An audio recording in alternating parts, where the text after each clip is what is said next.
High school was no walk in the park for me. From the moment I got on the school bus, I knew my day was going to be rough. Then there was the cafeteria, where I tried to hide out, and finally, the long, dreadful ride back home. Every single day, somebody was picking on me. I talked to the teachers. I even sat down with the principal, but nothing changed. It started back in 7th grade, and it didn't stop until I was almost done with the 11th.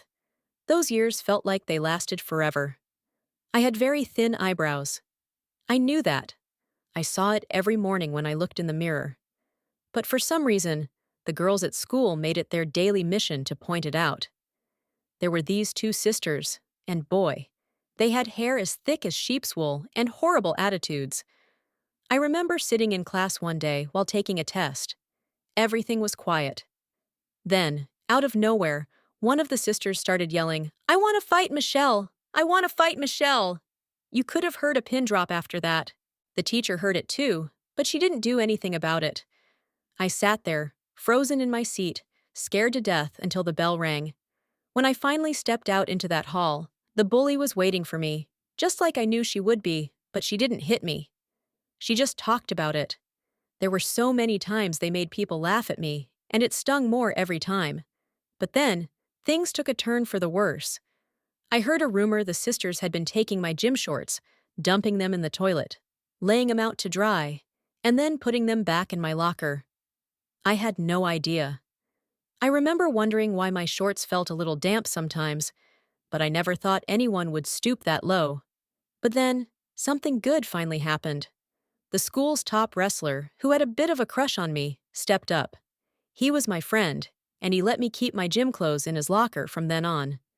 That helped a little, but the bus ride? Well, that was still a battlefield. One day, we were riding home, and my friend, he'd just about had enough of the older sister. He turned around and let her have it. I couldn't believe it. For once, I got to laugh. And let me tell you, I never felt so free. That was 23 years ago. Now, here I am, running my own company. I'm the boss, and I do all the hiring myself because I want to make sure I've got a great team. Today was interview day, and I had a whole lineup of people to meet. My first interview? It was for a janitor position, so I'm sitting there, making myself a cup of coffee when in walks the first candidate. There was something about her that seemed kind of familiar, but I couldn't quite place it. Then I saw her name. It was her. The bully from high school. I couldn't believe it. After all those years of torture, she was sitting right in front of me, asking for a job. I couldn't believe it, but I kept it cool. I gave her the same treatment I give everyone else. I told her about the company and gave her a tour of the facilities. Then I walked her to the door. Right before she left, she turned to me and asked, "So when do I start?" I smiled, looked her dead in the eye, and said, "You don't." And then I closed the door.